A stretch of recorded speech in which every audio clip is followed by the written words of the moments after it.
The next is on social infra projects. For creation of social infrastructure projects, which are like hospitals, because India needs a ramp up on social infrastructure, government has made a provision for 8,100 crores, that will be the total outlay, which will be going in the form of viability gap funding. So, in general, for most projects which are supported by government or states or the statutory bodies, 20% is what is given as viability gap funding. But in this case of social infrastructure, government has decided to give 30% viability gap funding. So the quantum is increased from 20 to 30%.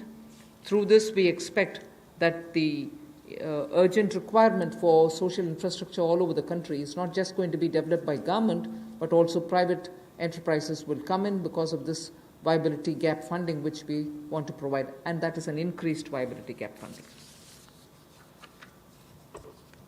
The last two reform steps that I want to announce relate to space and space. The next one relates to atomic energy.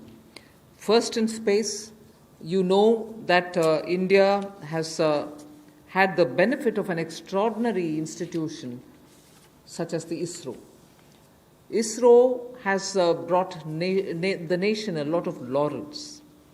However, today, private sector is also doing a lot of work in the space arena. A lot of individuals and startups have spent a lot of time developing space-related technologies.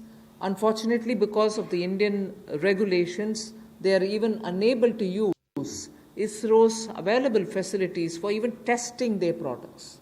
So what we want to do now, in order to provide level playing field for private companies, satellite launches and space-based services, we will make a provision for them to benefit from the assets which are available with the ISRO and for India to benefit from it. We'll also provide predictable policy and regulatory environment for private players. We want them to be co-travelers with us, and therefore private sector is being encouraged. And also for future projects for planetary explorations and outer space travel, it will also be open for private sector. So in short, private sector is being given a good access to this space area where both government and private sector can work for a better Atmanirbhar Bharat. Another important aspect is there's a lot of geospatial data in India for Indians, particularly like startups which are looking at doing a lot of irrigation work, drought-prone area development work, groundwater work. They don't most often get the data within India.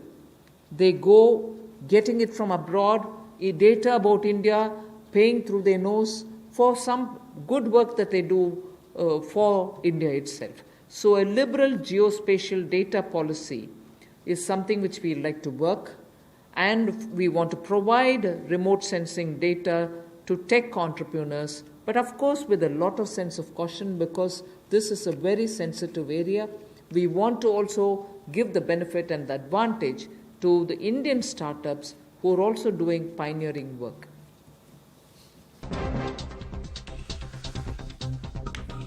Okay, 8 ವಿಚಾರಗಳನ್ನು ಈಗಾಗಲೇ ಪ್ರಸ್ತಾಪವನ್ನು ಮಾಡ್ತಾ ಇದ್ರು. ಹಲವು ವಿಚಾರಗಳನ್ನು ಅಲ್ಲಿ ಹೇಳ್ತಾ ಬರ್ತಾ ಇದ್ರು. ಮೊದಲನೇದಾಗಿ ಒಟ್ಟು ಕಲ್ಲಿದ್ದಲು ಕ್ಷೇತ್ರದ ಅಭಿವೃದ್ಧಿಗೆ, ಖನಿಜ ಕ್ಷೇತ್ರದ ಸುಧಾರಣೆಗೆ, ರಕ್ಷಣಾ ಉತ್ಪಾದನೆ ಕ್ಷೇತ್ರದಲ್ಲಿ ಸುಧಾರಣೆ, ನಾಗರಿಕ ವಿಮಾನಯಾನ ಕ್ಷೇತ್ರ ಸುಧಾರಣೆ, ಐಸ್ಕಾಂಗಳ ಸುಧಾರಣೆಗೆ ಕ್ರಮವನ್ನು ಕೈಗೊಳ್ತಾ ಇದ್ರು. ಜೊತೆಗೆ ಸಾಮಾಜಿಕ ಅಭಿವೃದ್ಧಿಯಲ್ಲಿ ಖಾಸಗಿ ಹೂಡಿಕೆ ಮತ್ತು ಬಾಹ್ಯಾಕಾಶ ಕ್ಷೇತ್ರದಲ್ಲಿ ಸುಧಾರಣೆಯ ವಿಚಾರವನ್ನ ಪ್ರಸ್ತಾಪ ಮಾಡ್ತಾ ಇದ್ರು. ಈಗಷ್ಟೇ ಹಣಕಾಸು ಸಚಿವೆ ನಿರ್ಮಲಾ ಸೀತಾರಾಮನ್ ಯಾವ್ಯಾವುದಕ್ಕೆ ಯಾವ ರೀತಿಯಾಗಿ ಏನು ಅಂತ ಹೇಳಿ ಅತಿ ಹೆಚ್ಚಾಗಿ ಖಾಸಗೀಕರಣಕ್ಕೆ ಒತ್ತನ್ನು ನೀಡ್ತಾ ಇದ್ದಾರೆ. ಸೊ ಬಾಹ್ಯಾಕಾಶ ಕ್ಷೇತ್ರದಲ್ಲೂ ಕೂಡ ಖಾಸಗಿ ಕಂಪನಿಗಳಿಗೆ ಅವಕಾಶವನ್ನ ಮಾಡಿಕೊಡ್ತಾ ಇದ್ದಾರೆ.